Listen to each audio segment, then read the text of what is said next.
From the fictional, think Iceman and Maverick and Top Gun, to the real life, Chuck Yeager and Neil Armstrong in The Right Stuff, the image of a fighter pilot from any era is an iconic one. And for as long as there have been aircraft built to rule the skies, there have been brave men and women willing to climb into the cockpit and answer their country's call. But as each branch of the DoD continues to modernize for whatever conflicts come our way, they're all facing a very big problem. Not enough pilots to meet the needs of today's military. At the front of the line facing that issue is the U.S. Air Force, and that's the focus of this week's debrief. Well, there is no one specific cause for the shortage. The numbers add up to a serious problem. At this year's Airspace and Cyber Conference, Air Force leadership detailed how the service is short by nearly 2,000 pilots, more than 1,100 of which fall into the fighter pilot category. Suffice it to say, it remains a chronic issue, as you have highlighted, and one that these gentlemen, I'm sure, will have great solutions to how we're going to fix it. It's all easy. We know it's not. It's very complex and, frankly, takes input from across the force to understand best how we do what the nation requires of us as an Air Force. One way the Air Force is trying to tackle the problem is by changing how new pilots are trained and assigned to the Air Force's wide array of aircraft and their various missions. The goal is to reduce the length of time it takes to move candidates through the pipeline.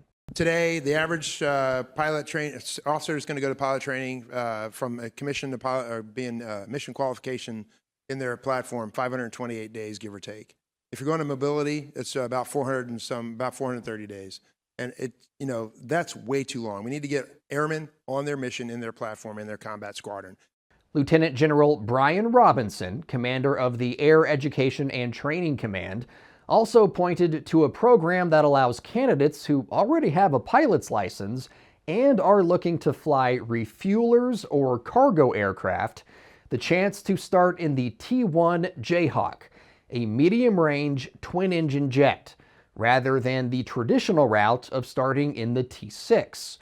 This can cut months off time spent in the pipeline and get pilots to their first assignments sooner. We've had 16 folks go through the KC-135 portion.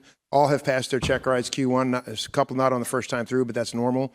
And the C-130J, we've had 22 go through, and again, all at low risk have met on time and passed their check rides. For those set on flying fighters or bombers, they still start on the T-6 before moving on to the T-38. Once pilots graduate out of that phase, they typically move on to platforms like the F-16, F-35, and B-1. While the Air Force does try to pair grads with their aircraft of choice, they're now asking airmen to broaden the scope of what they're willing to fly. Think airlift or tankers as two examples. It doesn't mean that if you go to T-38s, you're not going to get a fighter. It means that you might not get a fighter. One benefit to the member is that you continue to move through your pipeline more quickly, and you get to a flight line and an ops squadron sooner than you would have gone another direction. We're looking at ways to ensure that there's still some element of choice, and that merit matters, and so how well you do certainly will matter in some of these selections. But we also need to be aware that this is good for the Air Force, and we have to fight against those things that are hurting this pilot shortage and contributing to it, and find ways to overcome it.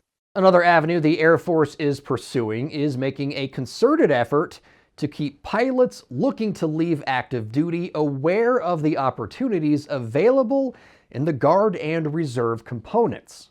Everybody's life changes as you move through service. And you start a business, you have kids, family doesn't want to move around, whatever the reason is. The reserve component offers a position for you no matter what phase of life you're in. We need this symbiotic relationship. It's not active duty versus reserve component, or reserve component versus active duty. We want the right balance there. And my message, I really hope you stay on active duty. But if you can't, I really need you to go to the reserve component so that I have access to your skills when the fight comes. Because that's really all I give a crap about. Yeah! To be real honest with you, right? When the fight comes,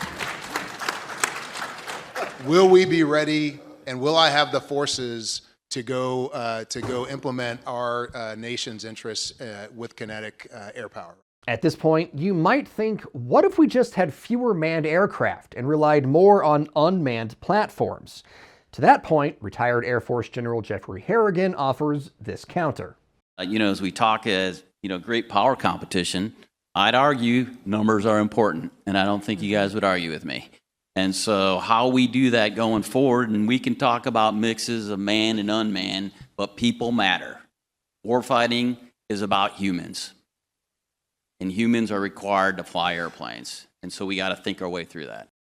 With a cumulative 12 stars and decades of experience, the 4 airmen all agreed there's no one quick fix to this ongoing problem.